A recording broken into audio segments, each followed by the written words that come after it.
So everybody, you're tuned into Gimme Five here on Gimme Radio, and we have with us today a man who is no stranger to the good old school death metal world. We have Dave Ingram here, vocalist of Benediction, with us today. Welcome to the show, Dave. Thank you very much for having me. It's always a pleasure to chat with you. So Dave, of course many of us know of some of your past work with Bolt Thrower, as well as lots of other bands you have albums out with, and previously with Benediction, and now back with Benediction. So tell us a little bit about your first go-around with Benediction, and now being back with them again. Well, it was 1990 to 98 was my first part of the first tenure, shall we say. And that was, that was pre-internet days, so we had to work hard. It's not like it is nowadays. You had to actually get your hands dirty and do the work, and that's fine. I can still do that now, but I do quite like the internet these days. It does make things so much easier. For example, things like this. It was fun back then. There was no end to the pleasures that we could get up to as a band and musically.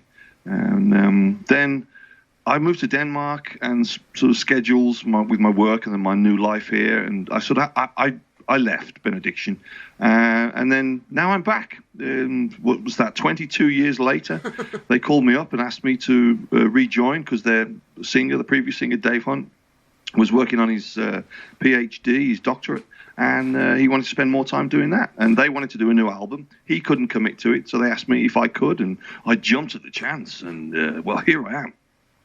And so, Dave, Benediction's new album came out on the 16th. So how did it feel for you to be back with your old band, writing and singing and now doing videos and stuff like that?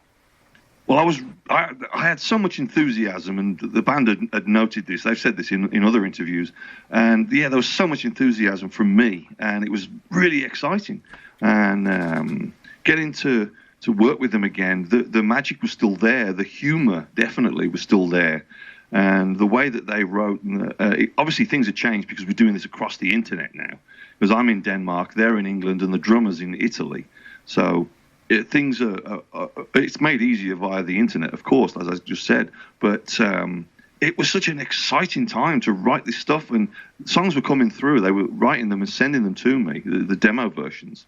And I was writing the lyrics for them, and I was thinking, wow, this is just so bloody old school. I couldn't believe it. And it's just been a wild ride the whole time. Now, listening to the album, it definitely resonated old school Benediction, and of course we're going to be listening to some of the tunes on the show. But lyrically, Dave, what are some of the songs on the album about? Okay, let me see. There's the second track on the album. It's called Scriptures in Scarlet. That's actually about my favorite movie franchise, Evil Dead. So I wanted to keep the horror element in there for the lyrics. There's some personal stuff in there as well, about the song The Crooked Man. That's actually all about me and things that I went through in the last 22 years. And there's also one song on there called In Our Hands the Scars, that I have absolutely no idea what those lyrics are about. So don't ask, because it was like a stream of consciousness that just came to me, and I put pen to paper and just wrote things down, and it sort of has no coherence to it, no cohesion. And I just thought, well, let me do it, and we put it to some music, and it worked. And I thought, yeah, we'll keep it. No idea what it's about. The actual song title is a play on words. It was the title of a book by Harry Harrison called In Our Hands the Stars. And I changed it around to Scars, obviously, just to make it a bit more, death metal, old school. Did you guys have this finished before all this pandemic shit hit the fan? We did, actually. We had the album, a lot of the songs, the music was written prior to me rejoining. And I worked really hard at getting things done. I was doing one song every couple of days. And then when we were recording, I think we finished around October or November of last year. And then it was, the pandemic was February, that began in February or March. So, we had it finished, but it was being mixed throughout that time. And we didn't really need to be there. Again, across the internet, we could hear samples and the final mix. So the timing was pretty... We were lucky with that, because with the whole pandemic shit. Now, you guys put together a video for Stormcrow. How did that all go? Well, again, we were lucky because that was in between the first and second wave of the pandemic. And I got to fly to England. The drummer got to fly from Italy as well. And we got it done. In fact, that day we recorded 2 videos. Wow. There's another one coming out at some point. I don't know when, but there will be. I can't say much more about that. But there's another video in there. And the funny thing was, I wasn't told we were doing that second one. So I hadn't rehearsed the song. I would keep an eye on it. I haven't seen the video yet myself, so I don't even know if I'm actually flubbing the words when I'm miming. So. That'll give us something to look forward to now coming out from Benediction. That video. Yeah, exactly. now we're all going to be watching. Chair. We're all going to be watching to see if you have the words down right now, Dave. Yeah, exactly. I couldn't believe it when they said, "Oh yeah, we're doing this other one," but I didn't rehearse.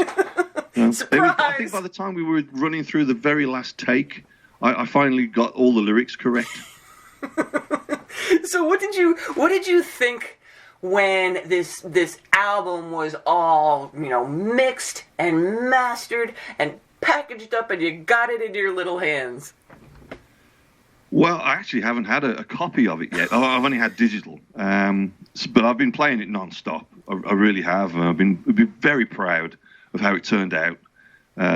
Everybody worked hard on this, and not just the band, but also the producer, Scott Aitkins. He did a cracking job on this, and yeah, it's definitely something that we're all proud of. And so far, the feedback that we've had has been totally positive. Well, okay, I'll say 99.999%. There's always that one. There's always one, isn't there? Yeah, but that one, well, he can do one. Right? But yeah, it's been positive. It really has. Well, I know your fans are itching to get back out there to see you guys again, back on the road after all this stuff clears up. And Dave, I'm going to let you go, but thank you so much for coming on the show today to talk about the band and new album, and we wish you all the best, and glad to see you back with Benediction. Well, thank you very much. I'm so chuffed to be back with the band. But you know what? Thank you for having me on the show. I really appreciate it, and I always enjoy having a chat with you.